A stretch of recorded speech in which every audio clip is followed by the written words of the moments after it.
Hello everyone, welcome to another video. So I'm starting one series of projects which will basically include AWS, Terraform, Kubernetes, and a few other tools as well, tools and technologies. So this is like the first project in that series which I'm starting. Okay, so in each project we will see one problem statement that is going to define one real world situation or a real world problem, and then we will see how we can find a solution to that problem, and then we will see end to end way by which we can automate the entire deployment of our solution that we're trying to deploy, which means that whatever resources you're going to create as part of your solution to the problem, all that will be completely automated in AWS via Terraform scripts. Okay, so it's going to be a complete AWS automation project via Terraform. Okay, so I'll start with project one, but just before that I start with the project. I just want to let you know that I'm using my home laptop. It is a Windows laptop, and on that I've installed one IDE, uh, which is Visual Studio Code, as you can see right now. So this is the tool that we use in general. Also, I mean, you can use other tools also, but this is one of the tools that you can use for local development on your home laptop, or if you're using a company's laptop also, there also you have to configure one IDE basically to do all the local development work. Okay, apart from that, I've also installed some extensions for Terraform and for other tools as well. For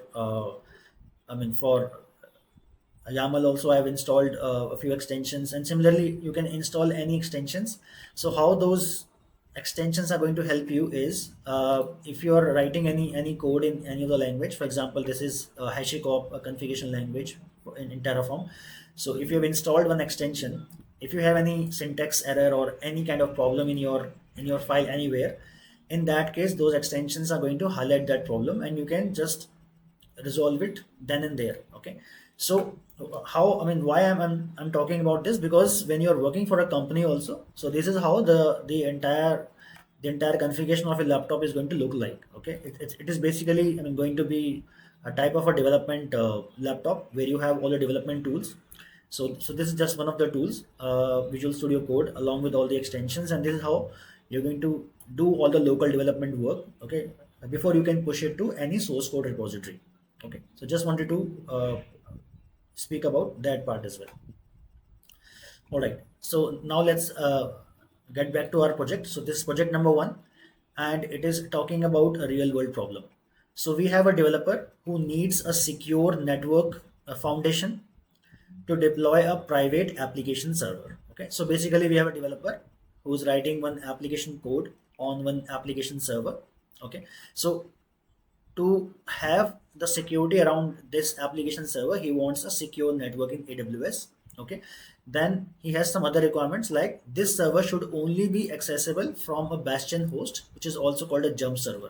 So basically he wants to just have a secure way of accessing this server. The application server also should be able to download any software packages updates from a remote repository that is available on internet. So once again, from time to time, as you know, the the servers that are there in a private subnet, those needs to download some packages. Okay, it can be related to security, because the security team keeps uh, informing us about any vulnerabilities that are found with the current packages on all the application servers. So they will be reporting us on that. Okay, so all the security vulnerabilities that you want to remediate for any server, so that has to be updated. I mean application packages has to be updated from time to time.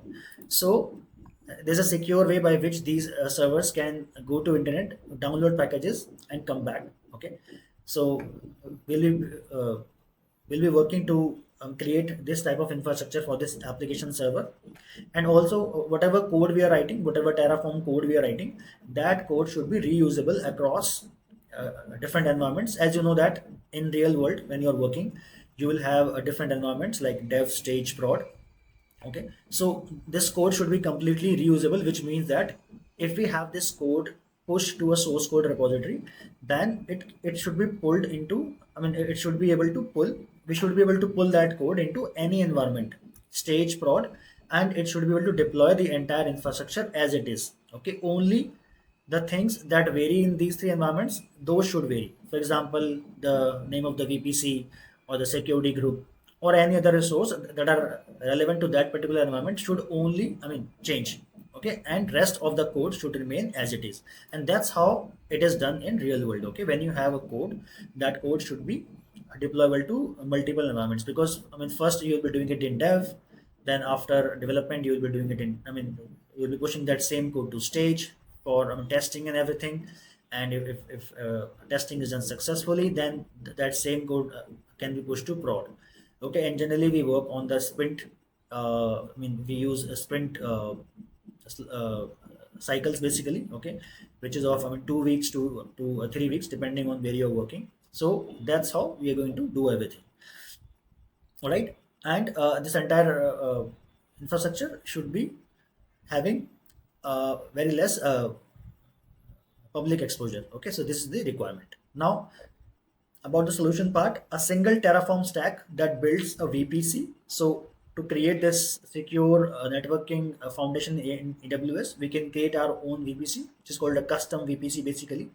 So you can create this entire VPC with public and private subnets, NAT gateway, route tables, public and private, security groups. Then we will create the two servers, the Bastion host. Okay, then we will create the application server.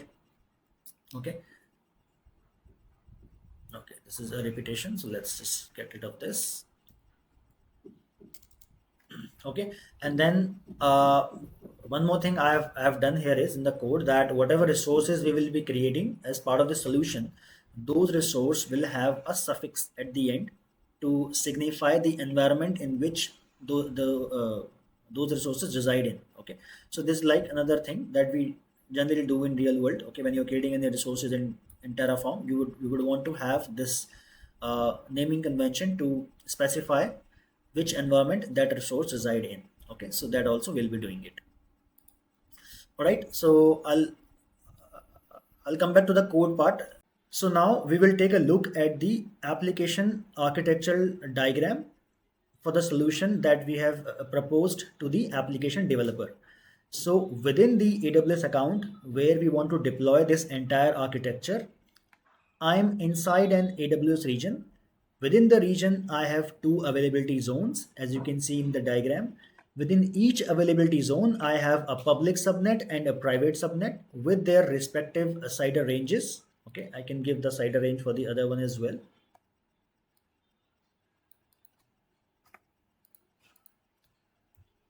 Let's copy this. So this is going to be 102.0. Okay, so I have mentioned the CIDR ranges for each of the subnets, the public and private subnets spread across two availability zones. Now, our main application server, okay, is this one. Since this is the main application server, so we need to protect it, we need to secure it. So we are going to deploy this we are going to deploy this in a private subnet within an availability zone, as you can see. And as per the requirement, this private application server should only be accessed via a Bastion host. So this is our Bastion host.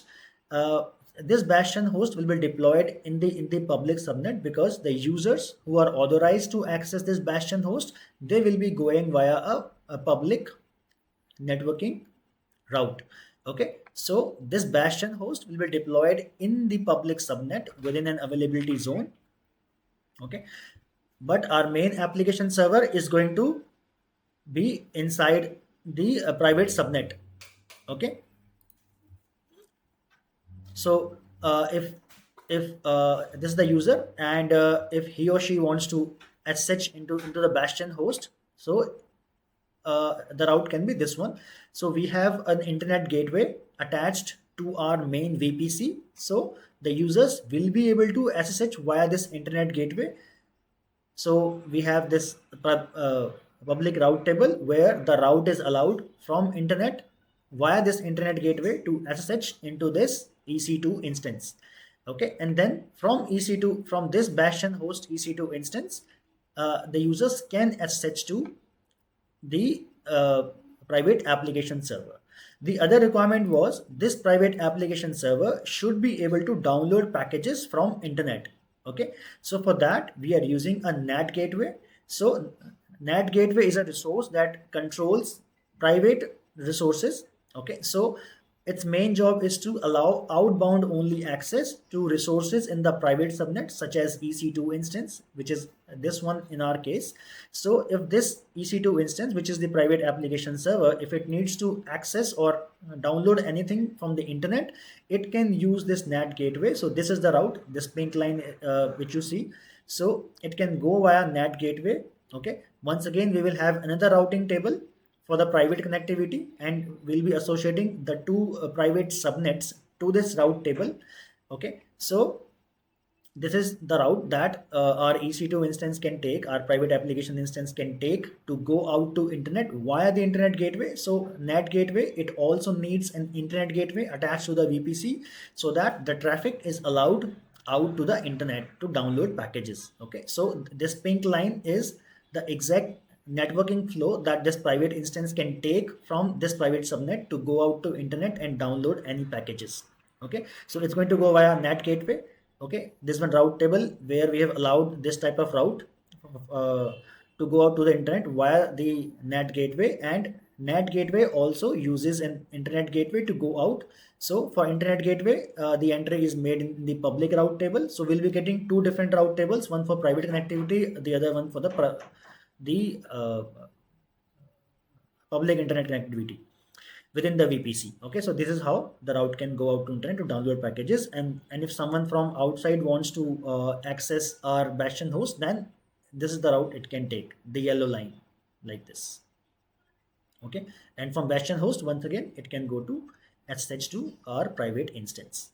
I hope this is absolutely clear to you. Okay, if you are explaining this in an interview, this is how you should be able to explain it. If you have any doubts, you can reach out to me. Okay, I'm going to answer all your queries. Okay, also there's one video that I've done on VPC networking components. So I'm going to give you the URL of that video also in the description of this video. All right, so this is our application architecture. Now let's head back to our IDE, Visual Studio Code. Okay, so we've already discussed all these things. Now, since we're using Terraform, so we want to store the state file of Terraform. So for that, we'll be creating one new S3 bucket using AWS CLI command. This is a very simple command to create a bucket named this one. So just remember that this name has to be absolutely unique. So in your case, just change the name to something else so that you are able to create the bucket. And then I'm specifying the region, which means that I want to create this bucket in US East 1 region. So after getting the S3 bucket, I'll be creating a DynamoDB table to control the state locking of my Terraform state file. And these are the different flags that I'm using. And here I've just given the description of each of these flags. So just go through it. Have any doubts, reach out to me. All right, so let's start to create our resources. The first thing, I'm going to use this AWS CLI command to create my S3 bucket. So this I have to create before using anything in Terraform, because Terraform is going to use this to store the state file. Okay, so I can run this command.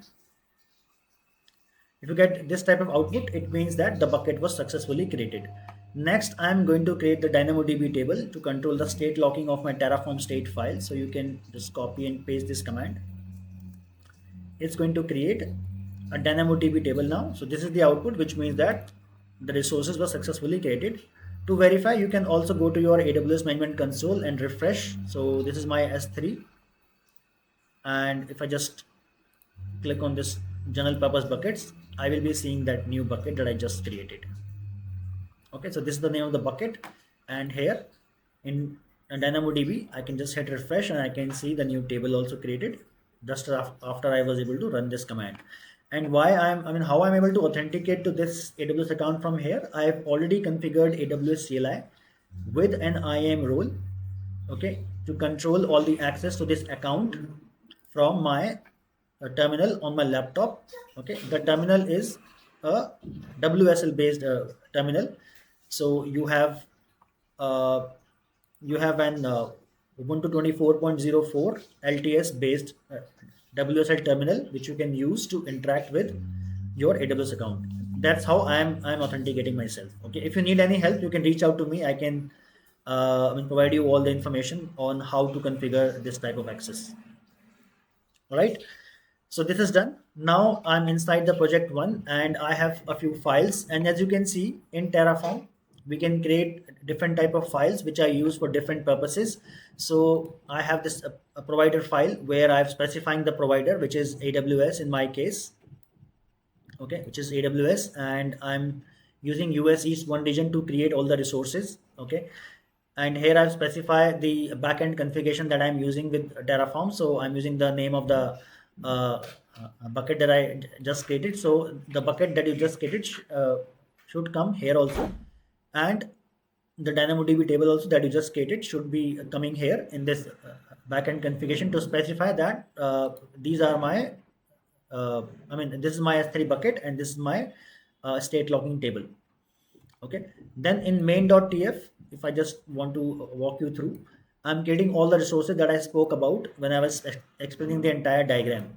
So I'm going to create a VPC. Okay, I'm going to get a VPC resource. Name of the resource is this. It can be anything, but I'm keeping it as this VPC. Then I'm creating an internet gateway. Okay, internet gateway is required to be attached to my VPC because I will be going out of internet. I'm going to go out of my VPC uh, uh, for the private instance to connect to internet. Also, if someone wants to SSH to the Bastion host in the public subnet, in that case also you need internet gateway to be attached to your VPC. Okay, so I'm going to create a VPC and internet gateway, the public subnets, the private subnets, and NAT gateway also needs elastic IP to function. So I'm going to provision an elastic IP attached to the NAT gateway, and this is the NAT gateway resource block with all the options. Okay, these are the some of the default options I'm using. You can change or modify this as per your use case. Okay, all this is given on the Terraform's official documentation page, so you can go to that page. I'm going to paste the URL of the official documentation also, so that you can learn all these things. Okay, then I'm creating a route table as I mentioned. So I'm not going to use the custom VPC's default route table. I'm going to create two route tables. Okay, one for public and one for private.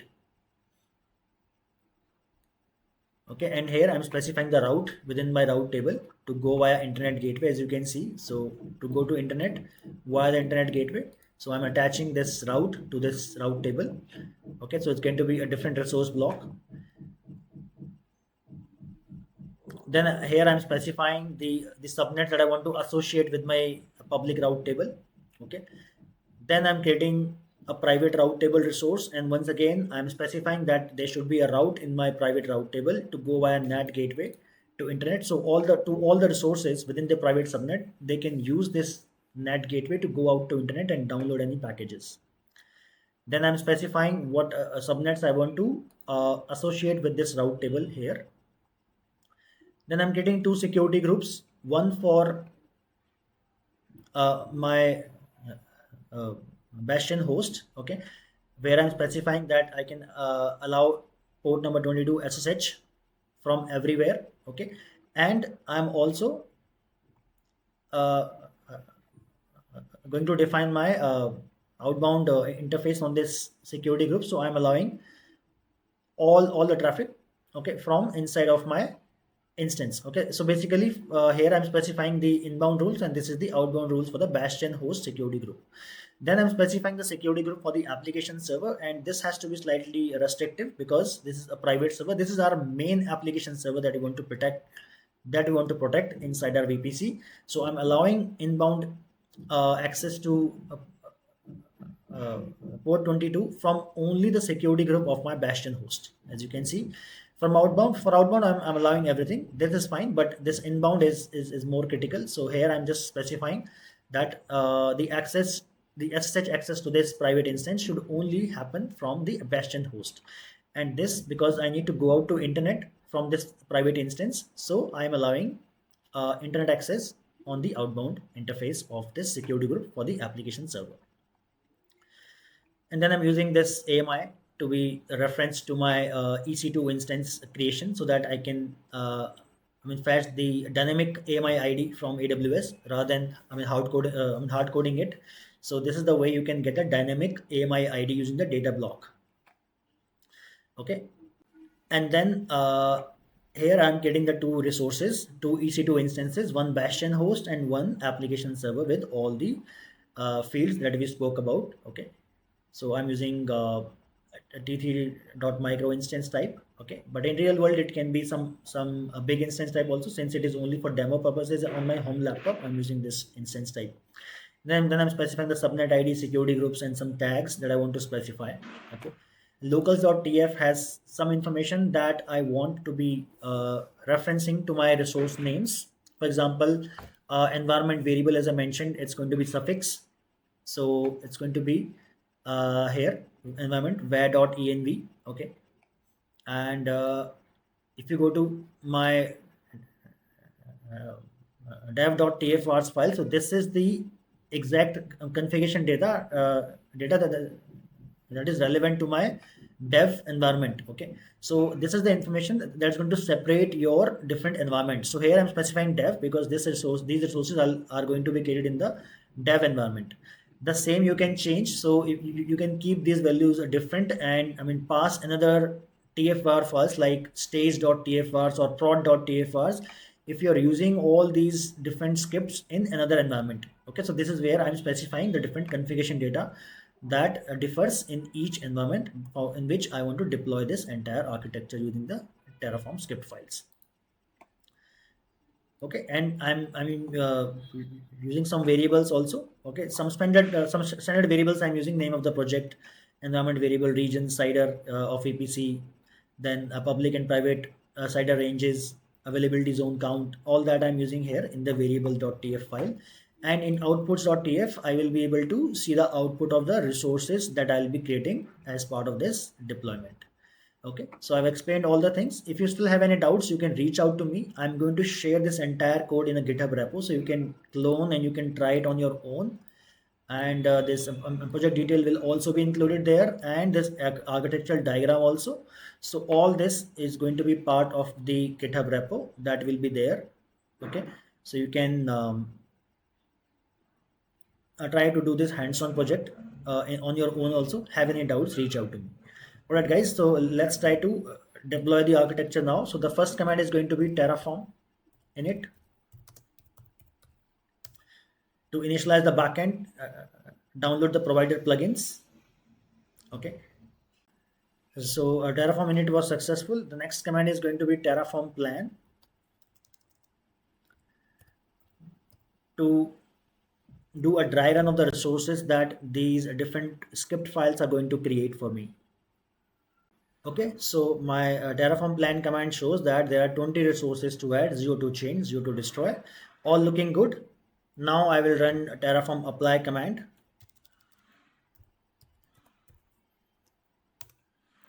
So it's going to create my resources in real time in my AWS account.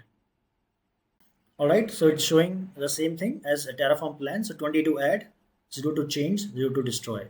So I can just accept it, type yes, hit enter, and now it's going to start to create my resources. It may take some time, so I'm going to pause the video and come back when the resources are created successfully. All right, so the resources have been created successfully. You can see the message, apply complete, resources 20 added, 0 changed, 0 destroyed, which means all the resources were completed successfully. And here you can see the outputs from output.tf, which means these resources were successfully created and these are the IDs.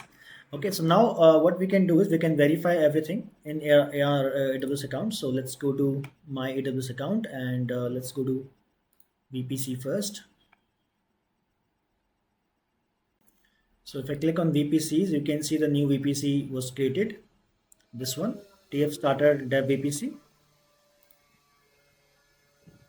Okay, so this was the VPC that I created. Then you can just copy the subnet ID, go to subnets, filter out, your subnets for a particular VPC. So let's type the VPC ID here, and it's going to show you the 4 subnets that I was able to create. As you can see, route table also you can filter out with VPC ID, and you can see the 2 route tables that I created apart from the default one that I already get, okay, with my custom VPC. Okay, similarly you can go for internet, you can check the internet gateway. This is the internet gateway that I created, NAT gateway. This is the NAT gateway that I was able to create. Okay, and if you go to EC2, you can check the 2 EC2 instances also created there, the Bastion host and the private application server.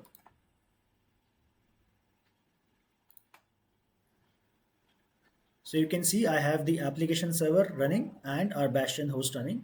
And by design, I should not be able to access to the application server from my laptop. Okay, so I can only access the Bastion host and from Bastion host to the private application server. But from my laptop, I should not be able to access to the application server. So we can test this configuration as well. So let's go to our EC2 dashboard again, and let's try to log into the application server first. If you click here, you can see there's no public IPv4 attached to it. Okay, so I cannot access it over the public internet because there's no public IP attached to this application server. But I can still try to access to this using its private IP. So I'm using my Mobexterm terminal where I have my private key train2.pem. So this key has to be different for you. Okay, just remember that I'm using this key name var.key. It's a variable, and in variable, if you see the name of the key is train2. So this is from my AWS account. So this has to be from your AWS account. So keep that in mind that this has to be different for you. Okay. So as you can see, the connection has timed out, which means that I cannot access the private application server from a laptop using its private IP, and it does not have any public IP attached to it. Now I'll try to access to the Bastion host. So I'll go here, go to instances, and try to access to the Bastion host. So here you can see I have the public IP address attached to this Bastion host. Okay. So from here, I should be able to access to this Bastion host. Okay, accept the fingerprint. And I'm inside my Bastion host now. Okay, so this is working. Now I have to access to the private instance as per the design. I should be able to access to the private application server from my Bastion host. So for that, I just need the key and the network connectivity.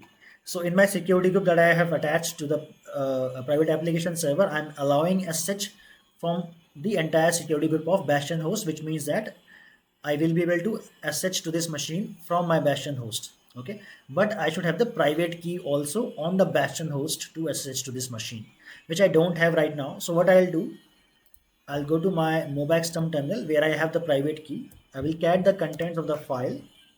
The key is train2.pem. I will copy this key file,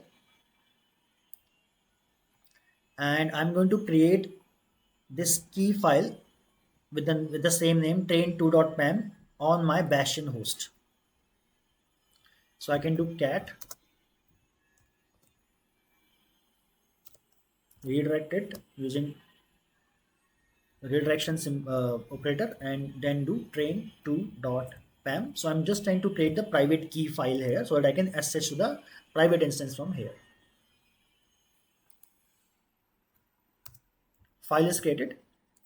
Then you also need to change the permission. So it should be 400. So you can do chmod 400 name of the key file. Okay, else you will face an error. You will face some permission issue even after you have the file. So just ensure that you have the permission set as 400 on this train2.pem file. So now let's try to log in with the key pair with the key file that I just created. So sh -i train2.pem. name of the user, which is EC2 hyphen user because we are using Amazon Linux, and the private IP address. Can go here, copy the private IP address of the app server, enter it, and I'm able to log into the application server now from the Bastion host. So everything is working as expected. The last part is we need to test that we are able to go out to internet to download any packages from this application server. So for that I can do yum update.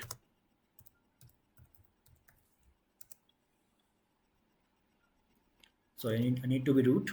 So let's use the sudo command. Okay, so there are no packages to update. So to test it, actually we should not see this message also, but let's just try to install any package from a public repository. So we can do yum install httpd. Okay, so let's accept. So you can see I'm able to download the packages from internet. So which means that the outgoing internet connection from this private server to internet is also working. So everything is working as per the design. All right. So we have successfully completed our Terraform project, end-to-end project. So we have automated all the things. Okay. And we have deployed the solution for the application developers so that they can deploy their private application server within the private VPC in this AWS account. All right, guys, that's all I wanted to cover. Okay, I hope it was useful to you. It's a very good project to practice and get hands-on experience into Terraform and relating it to a real-world problem. Okay, and a solution, and you also have an architectural diagram. Okay, so try to do this hands-on on your own. Okay, have any doubts, please reach out to me. All right, that's all for this one, and I'm going to see you in the next one. Bye for now.